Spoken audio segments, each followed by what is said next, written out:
now. A computer conflict between the Boise School District and the state.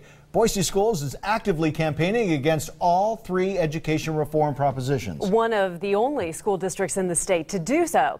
So I examined why Boise Schools is leading the charge against laptops, even when they applied to be first in line for them. It's tonight's On Your Side report. These signs have popped up all over the city of trees, and with good reason. I think public schools are under attack, and it's our job to defend them. The Boise School Board is campaigning against all three education reform propositions. I was very surprised when they came out and came out in opposition to Proposition 3. A surprise to the state superintendent because Boise Schools asked to be one of the first districts in the state to receive laptops. As you can see, last April, they filed this 5-page application. In it, the district writes laptops will be the pivotal tool and become a natural resource for their students. Their application was one of the best that we received, and that's why they were chosen to be one of the first third. Then, in September, the board voted unanimously to come out against the props. It's very contradictory, and I don't understand their reasoning. We aren't hypocrites.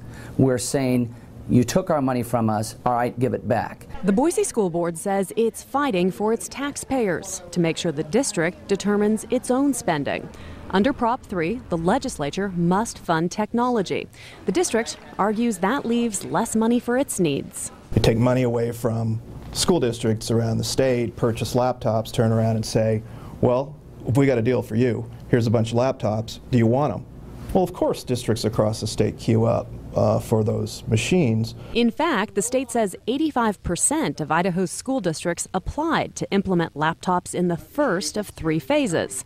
Since Boise got the nod, they bumped another district out of the running.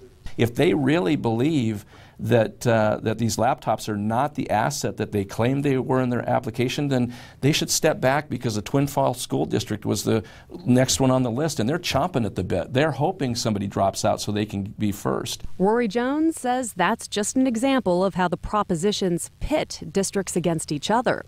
What Boise wants is a whole new discussion on education spending. You can take the laptop, or you can have the option of having the funding to do, what's best for your district. That's a very different conversation, and it does go to the issue of local control. Until they get local control, the Boise district is hedging its bet on Prop 3. I contacted the Twin Falls District. The superintendent told me they stand ready to participate in the first wave of laptops if the opportunity arises. If you're still confused about Propositions 1, 2, and 3, this might help you out. We are airing an analysis and panel discussion on the issues Sunday night. The discussion, in fact, was taped today at Idaho Public Television. As you can see, I was asked to be one of the panelists for the in-depth discussion. You can catch the entire analysis on our sister station. That's Fox 9, Sunday at 9:30. It's going to come on right after Fox 9 News at 9.